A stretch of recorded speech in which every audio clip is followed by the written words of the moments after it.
Boa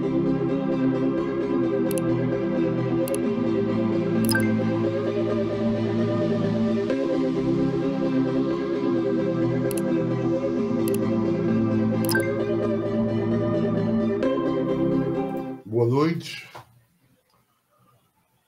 muita paz para todos os nossos companheiros, amigos, telespectadores da TV Chico Xavier.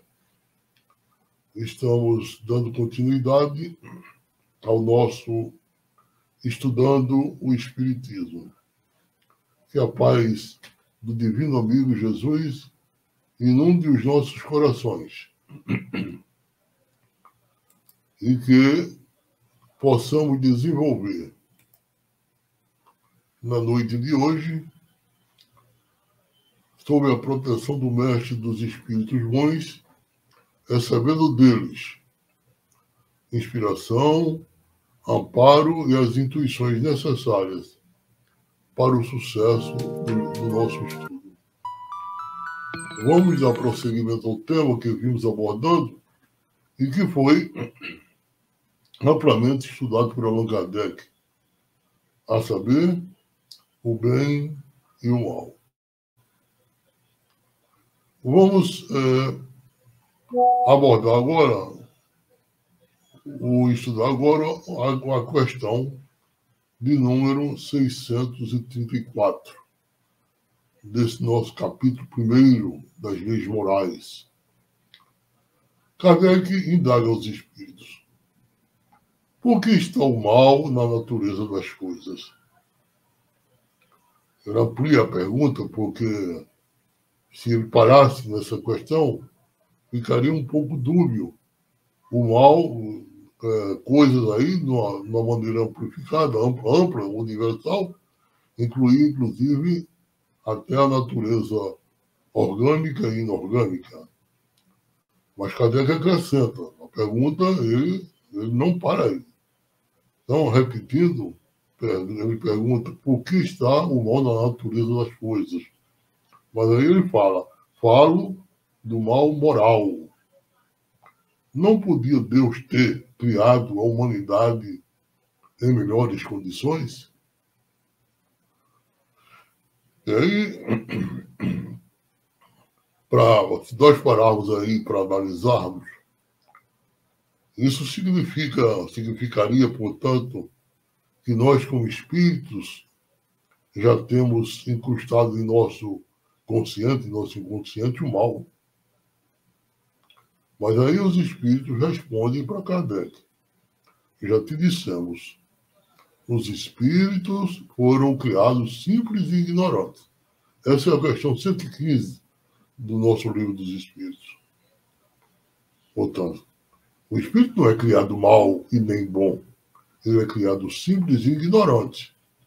Ignorante no sentido de que nós, como criaturas, no início de nossa caminhada, ignoramos o conhecimento. Então, Deus deixa que o homem escolha o caminho.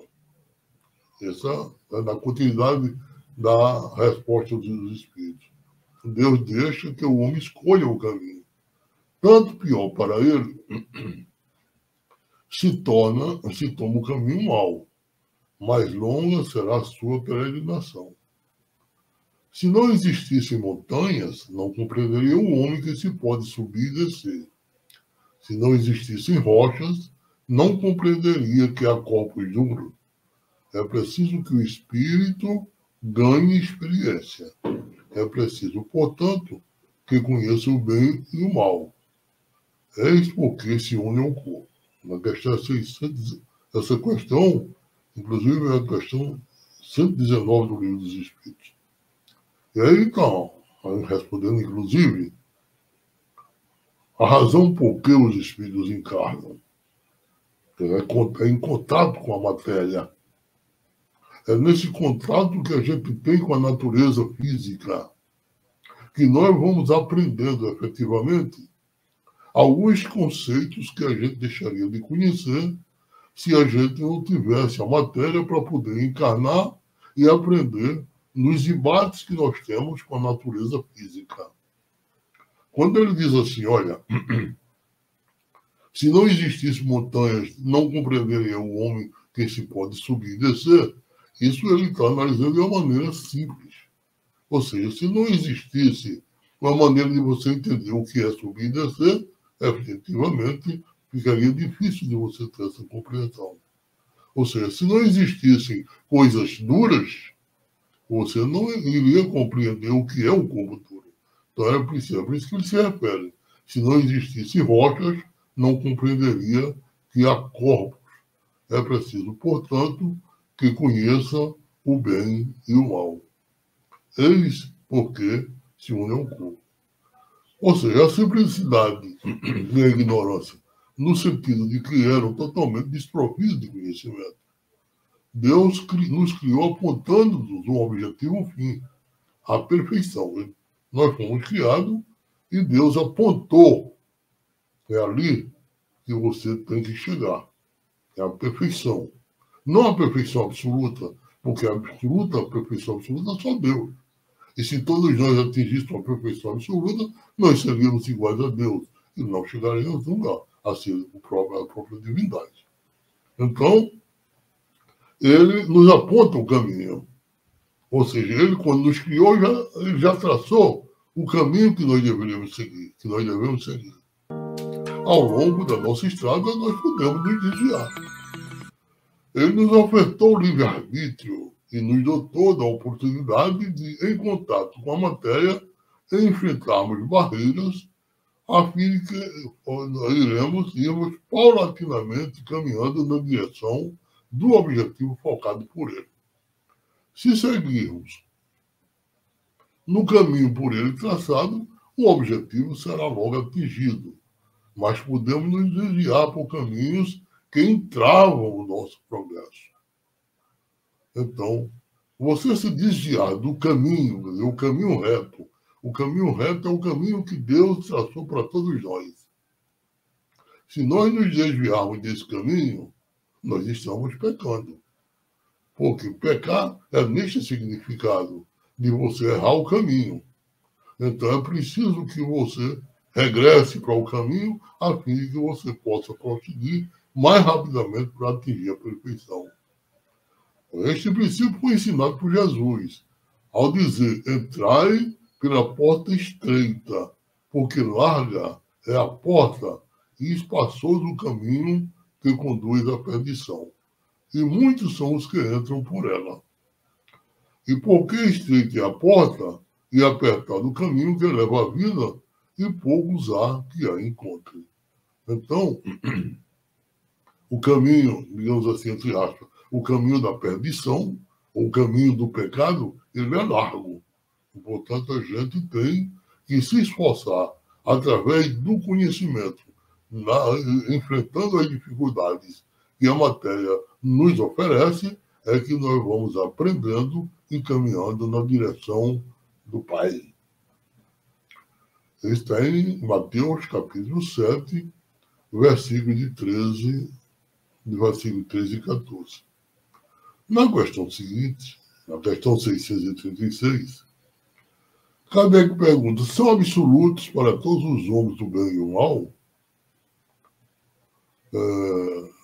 Aí os Espíritos respondem, olha, a lei de Deus é a mesma para todos. Porém, o mal depende principalmente da vontade que se tenha de o praticar. Olha, na questão anterior, na resposta, inclusive, a que Jesus nos aponta que a porta para o caminho da salvação é estreita e larga, entre aspas, o caminho da perdição, a gente tem um livre-arbítrio para poder escolher o caminho. Porque o bem é sempre o bem e o mal sempre é mal.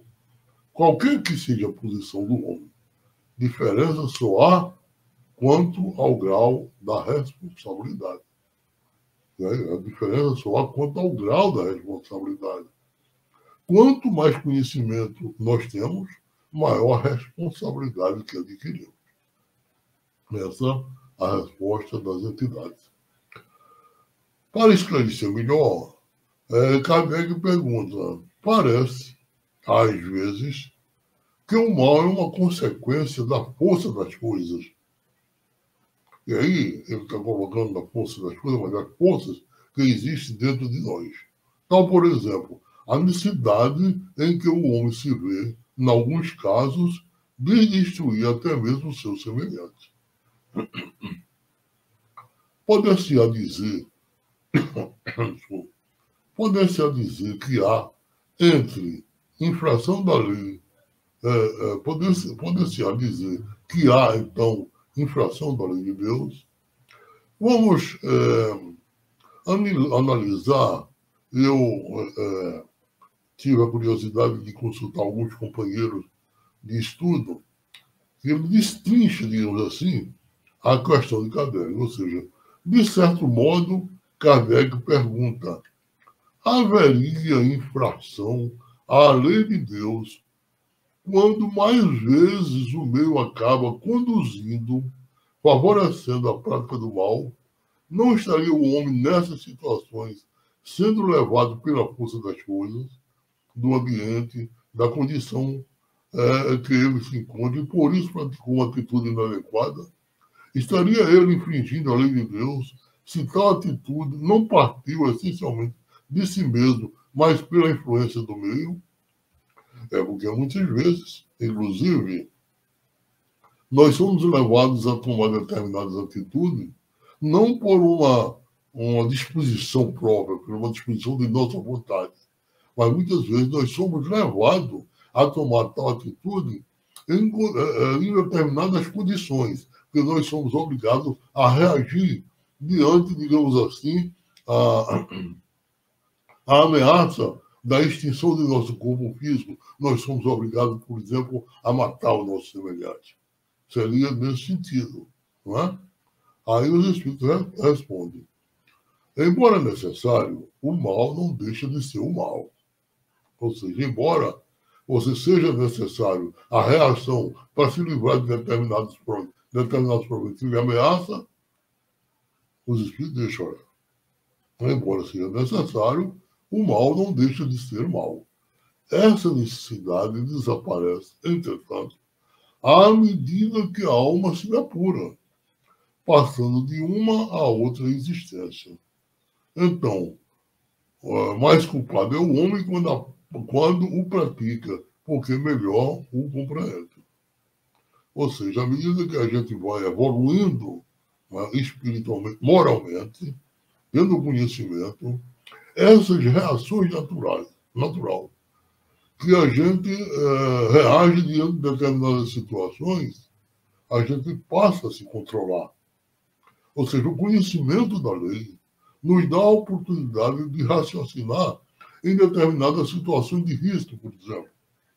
A gente é obrigado a matar, mas diante do nosso raciocínio, do elevado, da nossa elevada consistência moral, na compreensão do que os outros precisam da nossa ajuda, então a gente para poder raciocinar e não fazer aquilo que, em outras situações, por falta desse conhecimento, por falta desse trabalho interior, a gente deixa de fazer. Então, o homem tem consciência quando pratica o ato, influenciado pelo meio e sob forte impacto emocional. É o que eu acabei de falar. Por medo ou por outro motivo psicológico qualquer. No entanto, sua atitude não deixa de ser uma interferência na lei de Deus. É aquilo que eu falei. Ou seja, no momento em que você, sob um forte impacto emocional, por medo, você reage em função daquela pressão psicológica, essa atitude deixa de ser uma interferência na lei de Deus. Por quê? Porque você passa a raciocinar e não reage diante desse fato, que é um fato que pode prejudicar a sua ascensão espiritual. Ou seja, a lei de Deus está gravada em nossa consciência.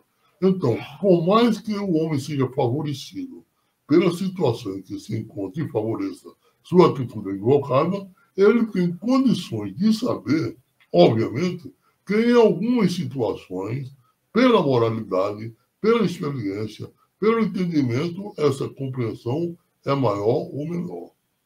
A espiritualidade diz que o mal é necessário, mas não deixa de ser um mal necessário para a nossa condição evolutiva, porque como somos muito materializados, precisamos da dor, da dificuldade, precisamos perceber e vivenciar que o mal esteja perto de nós para que possamos valorizar o bem, para compreender a importância do amor. Precisamos ainda da falta de luz, das trevas, das sombras, da escuridão para valorizar a luz. Ou seja, se não existisse a escuridão, se não existisse as trevas, como era que a gente iria valorizar a beleza que a luz nos oferece?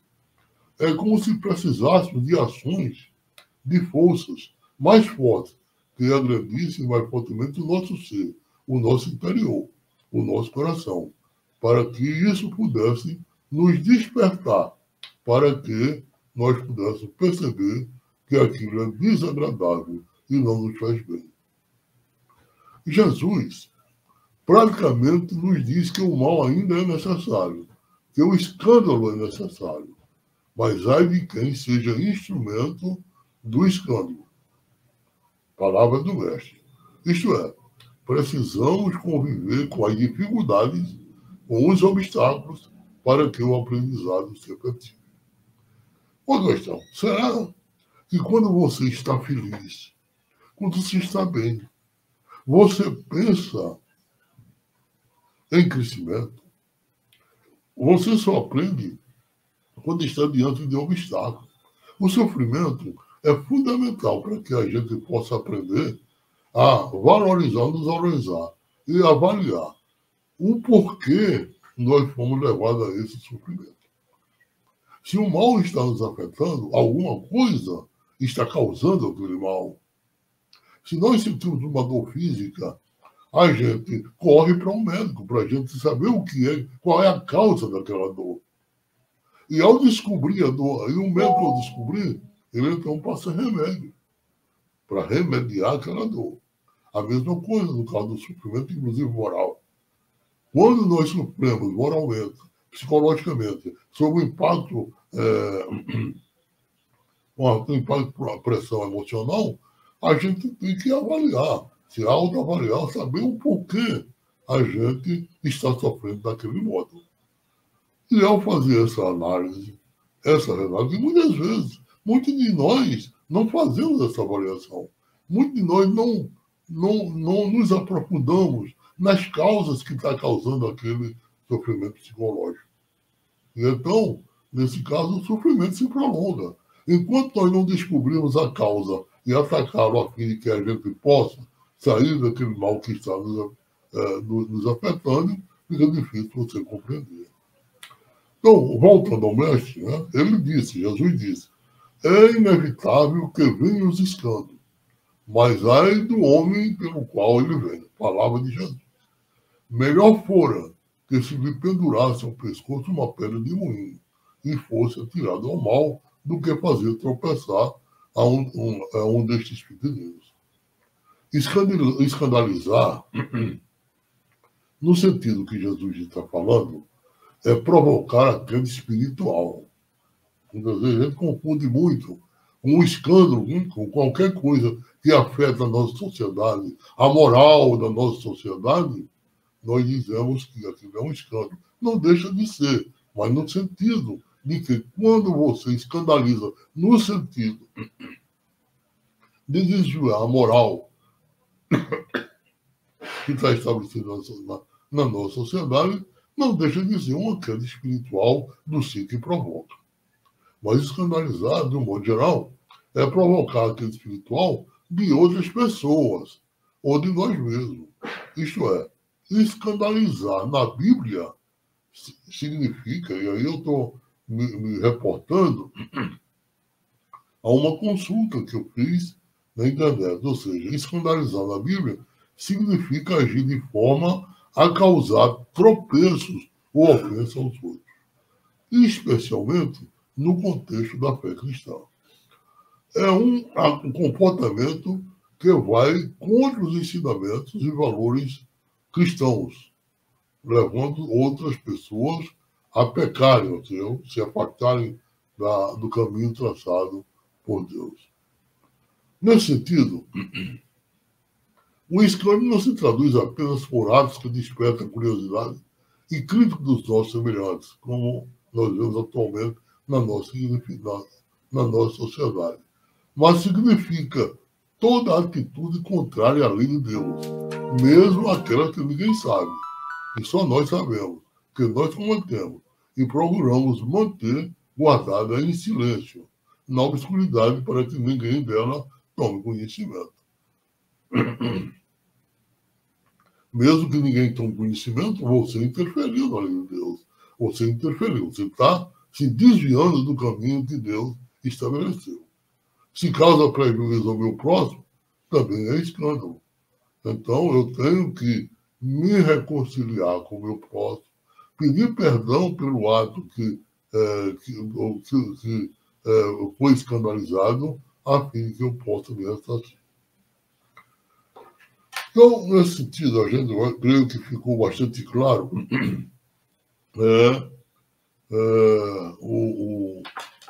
como é que se diz? A questão 638. Passamos agora à questão 639. Kardec pergunta na questão 639. Não sucede frequentemente resultar o mal que o homem pratica da posição em que os outros homens o colocam? Quais, nesse caso, os culpados? Vamos repetir a questão. Vamos repetir a questão para ficar mais claro ao nosso entendimento. Então, Kardec perguntou qual não sucede frequentemente resultar o mal que o homem pratica da posição em que os outros homens o colocam. Quais, nesse caso, os culpados? O mal recai, responde os espíritos, o mal recai sobre quem lhe foi o causador. Nessas condições, aquele que é levado a praticar o mal, pela posição em que seus semelhantes o colocam, tem menos culpa do que os que assim procedendo o ocasionaram. Porque cada um será punido não só pelo mal que haja feito, mas também pelo mal a que tenha dado lugar. Essa questão esclarece que é uma questão muito importante. Muitas vezes, nós somos levados a praticar um determinado ato por influência de alguém.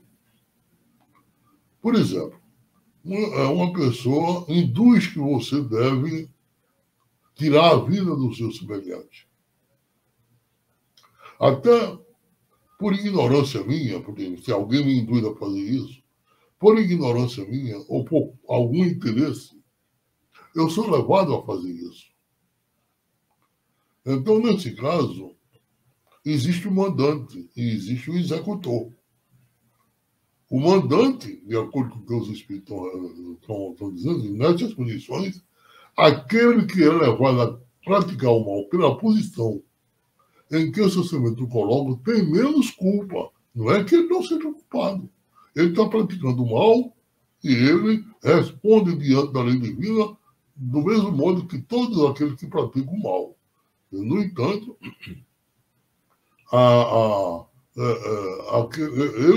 eles têm menos culpa dos que, assim procedendo, ocasionaram.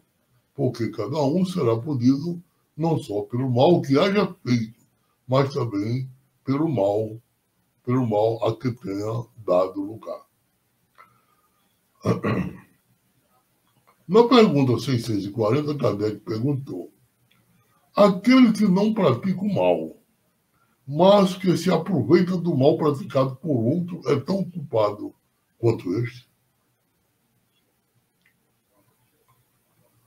Aquele que não pratica o mal, veja que a questão é muito clara, aquele que não pratica o mal, mas que se aproveita do mal praticado por outro, é tão culpado quanto este? Ou seja, alguém, eu não pratico mal, mas alguém pratica e eu me satisfaço com o mal que aquele companheiro praticou. Então, eu me aproveito desse mal para poder pensar mal daquele que sofreu a imposição do mal praticado por outro. E Kardec pergunta, ele é tão culpado quanto este? Quanto aquele que praticou? Eu desejei, eu me satisfiz, eu fiquei feliz pelo mal que um companheiro, um semelhante, praticou a outro. Aí a espiritualidade é bastante clara. É como se houvera praticado. Aproveitar do mal é participar dele. Embora eu não tenha praticado, mas eu me satisfazendo do mal que outro praticou no meu lugar, me aproveitei e sou tão culpado. É como se eu aproveitar do mal é participar dele. A resposta, estou lendo a resposta dos Espíritos. Talvez não fosse capaz de praticá-lo, mas desde que achando um feito, desde que ele partido, é que eu aprovo, é que eu teria praticado, se pudera ou se ousara. Ou seja, muitas vezes a gente não deseja fazer mal a alguém, mas a gente não tem coragem. A gente tem medo, por exemplo, das consequências impostas pela lei dos homens. Mas tem alguém ali por trás, sem que eu induza ele a fazer aquele mal, que vai e faz. E aí eu me aproveito disso e me satisfaço. Né? E aí os Espíritos dizem, olha, aproveitar do mal é participar dele. Talvez não fosse capaz de praticá-lo, mas desde que achando feito dele tira partido, é que o aprova, é que o teria praticado se pudera ou se ousara. Mas continuando, na questão 641, Kardec pergunta, será tão repreensível quanto fazer o mal o desejá-lo? Ou seja, eu não vou fazer o mal, mas eu desejo o mal a alguém. Quer dizer, o desejo de fazer o mal. Aí, nós estudando a doutrina espírita, sabemos que nós emitimos para o espaço de acordo com as emissões do nosso pensamento. Veja o caso, a gente vai estudar a prece. Quando nós oramos, nós impulsionamos, digamos assim, o fluido cósmico universal, o nosso corpo mental impulsiona para o espaço ondas boas que vai fazer com que as pessoas, pelo qual nós estamos desejando o bem ou desejando aquela prece, se satisfaçam. Da mesma forma, quando nós pensamos mal, as nossas emissões baixas, inferiores, elas emitem para o espaço ondas negativas que os espíritos maus, inclusive, se aproveitam dela para poder induzir outros ao mal ou a serem prejudicados. Então, na questão 641, Kardec perguntando, será tão repreensível quanto fazer o mal desejar? E os espíritos dizem, conforme a virtude em resistir-se voluntariamente ao mal que se deseja praticar. Ou seja, quando eu desejo fazer o mal a alguém, mas eu resisto a praticar, sobretudo quando há a possibilidade de satisfazer esse desejo, então, evidentemente que nós somos agraciados, essa é uma virtude. Mas, se apenas não o pratica por falta de ocasião, é culpado que o deseja. Ou seja, se eu desejo mal a alguém, mas mesmo tendo oportunidade, mesmo eu tendo ocasião, mesmo o momento seja propício, mas eu resisto, então eu não sou tão culpado quanto aquele que o pratica. É culpado quem o deseja, mas é preciso que a gente avalie se aquele desejo é resistido por nós e não fazemos. Agora, acrescente o seguinte: se ao pensar em fazer mal a alguém, eu resisto e oro por esse alguém, eu estou me beneficiando e vou beneficiar o nosso companheiro. Na questão 642, Kardec pergunta: para agradar a Deus e assegurar sua posição futura, bastará que o homem não pratique o mal? Essa questão é muito interessante. É o seguinte: para agradar a Deus e assegurar a sua posição futura, bastará o homem que não pratica o mal? Eu vou ser bem simples. Muitas vezes a gente é o seguinte: olha, eu quero me salvar. Quando eu morrer, eu quero ser bem recebido no mundo espiritual. Eu quero ir para o céu. Eu quero ir para regiões de espaço onde existe espíritos que vão me receber. Então, eu não vou fazer o mal. Eu evito fazer o mal. Né? Então, é mais ou menos isso que a Kardec está no bojo da pergunta aí. Para agradar a Deus e se assegurar da sua posição futura, bastará o homem não praticar o mal? E a espiritualidade responde: não. Cumpre-lhe fazer o bem no limite das suas forças, porquanto responderá por todo mal que haja resultado de não haver praticado o bem. Quando Kardec pergunta para agradar a Deus, é nesse sentido, porque Deus, é o amor supremo. Ele jamais condenará um dos seus filhos. Nós é que nos desviamos da rota traçada por ele. Então, para que a gente possa se postar sempre no caminho da salvação, é preciso que a gente faça o bem no limite de nossas forças. Porquanto nós responderemos, como disse, por todo mal que haja resultado por não ter praticado o bem. Quer dizer, o bem tem que ser praticado em qualquer situação. Na questão 643, Kardec pergunta, e eu gostaria de chamar a atenção, que nós vamos parar nessa questão porque nós estamos já, talvez até, ultrapassando o nosso tempo. Né? Eu vou fazer essa leitura e na próxima terça-feira a gente fará uma explanação a respeito dela. Então, na questão 643, Kardec pergunta: haverá quem, pela sua posição, não tenha a possibilidade de fazer o bem? Mas é o seguinte, olha, eu estou numa posição em que toda a atividade que eu tenho que desenvolver já está direcionada, já está pautada, e o que eu tenho que fazer sempre é aquilo que está determinado. Ou seja, haverá quem, pela sua posição, não tenha a possibilidade de fazer o bem? Aí a espiritualidade responde. Vamos ler e facilita como está na resposta do Livro dos Espíritos. Dizem os Espíritos: não há quem não possa fazer o bem. Somente o egoísta nunca encontra ensejo de o praticar.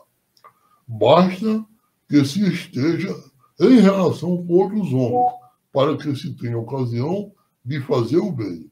E não há dia da existência que não ofereça a quem não se ache cego pelo egoísmo oportunidade de praticá-lo.